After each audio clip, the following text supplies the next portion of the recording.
The moment Marcus walked into that school parking lot with his new girlfriend on his arm and that smirk stretched across his face, Renata felt the old familiar weight press down on her chest like a stone. She had seen that look before. She knew exactly what was coming. What Marcus didn't know, what he couldn't possibly have known, was that 3 black motorcycles had been parked at the corner of Elm and 5th Street for the past 40 minutes, and the men sitting on them weren't there by accident. If you believe in kindness and second chances, please like this video, leave a comment, share it with someone who needs to hear it today, and subscribe to our channel Only Kindness, because every story here is proof that the world still has good people in it. Renata Solis had been raising her daughter alone for 2 years. Not reluctantly, not with resentment, but with the quiet and stubborn love of a woman who had decided long ago that her child would never feel the absence of warmth, even if she felt the absence of everything else. Her daughter, Paloma, was 7 years old, bright-eyed and fast-talking, with a gap between her front teeth and an obsession with drawing horses on any surface she could find. She was the kind of child who made strangers smile at bus stops.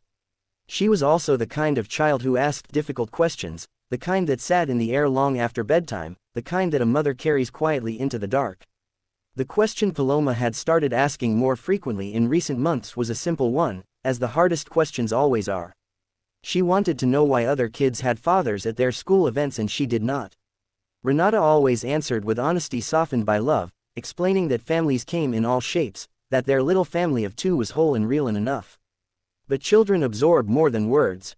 They absorb the pauses between them. Marcus had walked out when Paloma was 5. He hadn't left violently or dramatically, he had simply stopped showing up, the way a season changes, gradually and then all at once. There were no screaming matches, no slammed doors. There was just one morning when Renata realized she had stopped expecting him home and hadn't even noticed the exact moment that happened. The divorce was quiet, the paperwork was signed, the child support arrived sometimes and didn't arrive other times. Renata worked double shifts at the hospital laundry department, kept a small garden in the back of their rented house, and built a life out of whatever she had, which was never quite enough money but was always more than enough love. The school's spring carnival was the kind of event that felt like a celebration on the surface but could quietly devastate a person paying attention.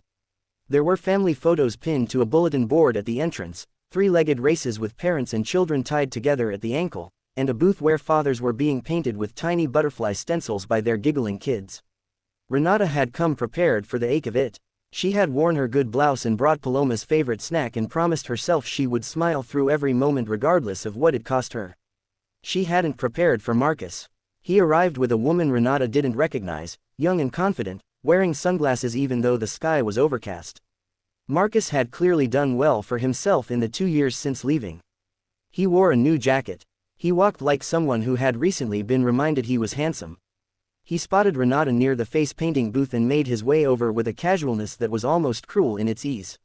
He looked at Paloma briefly, ruffled her hair in the way of someone performing affection rather than feeling it, and then he looked at Renata and said it. He looked around the carnival, gestured at the space beside her, and with that smirk arranging itself carefully across his face, he said what he had come there to say. He asked if she still hadn't found anyone. He said it with a lightness that was meant to wound, the way some people throw things gently so the victim can't quite accuse them of throwing anything at all. He looked at Paloma and said something about how the girl needed a father figure, said it like concern but wore it like victory. Renata felt Paloma's hand tighten around 2 of her fingers. What happened next was not loud. It did not announce itself. It moved through the carnival crowd the way a change in weather moves through an open field. People felt it before they saw it. 3 men walked through the school gate, large and deliberate, wearing the kind of jackets that made other adults straighten slightly without knowing why. They were members of the local Hells Angels chapter, though not the version of that name that movies had taught most people to fear. These were men in their 50s and 60s, fathers and grandfathers themselves, who had formed an organization called Guardians on Wheels 3 years prior, a quiet volunteer group that had been, without any announcement, watching over Renata and Paloma for the past 6 weeks. It had started with a small act. Renata's neighbor, an elderly man named Castulo who had known the chapter's president for 30 years, had mentioned over coffee one morning that the young woman next door was struggling alone, that her ex came by sometimes and made trouble, that she flinched at loud cars. He hadn't asked for anything.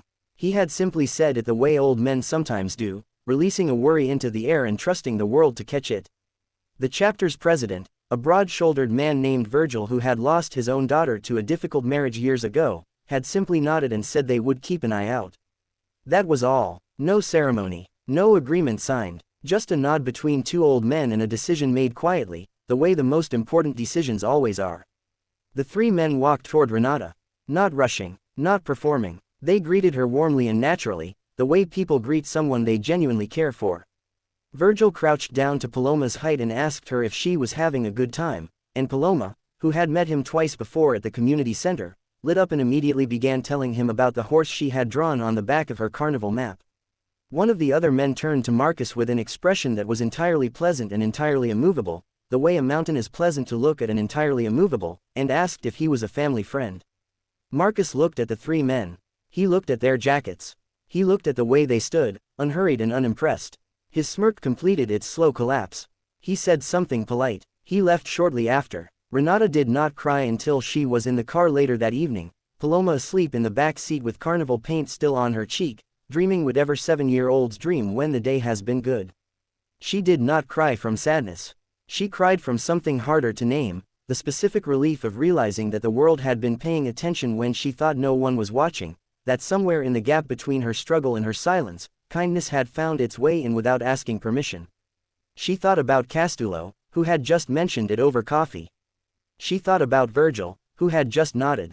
She thought about how the most extraordinary things are almost always made of the most ordinary moments, a neighbor talking, a man listening, a decision made without fanfare in a kitchen somewhere while the coffee was still warm. Paloma would ask about fathers again. Renata knew that, but she also knew now, with a certainty that settled in her bones, that the answer she would give was truer than she had previously understood. She would tell her daughter that family was not only the people you were born to. It was also the people who showed up at a school carnival on an overcast Tuesday because an old man had mentioned your name to the right person at the right moment. It was also that, it was also exactly that. If this story moved something in you today, if it reminded you that ordinary people do extraordinary things without anyone writing news articles about it, please take one moment to like this video and share it with someone who needs to believe that right now. Leave a comment below telling us about a time someone showed up for you when you least expected it. Those stories matter. They always matter. And to Renata, to every woman raising children in the quiet and stubborn way, to every person building something real out of whatever they have, you are not invisible. You never were. The right people are always paying attention. Some protection doesn't announce itself. It just shows up.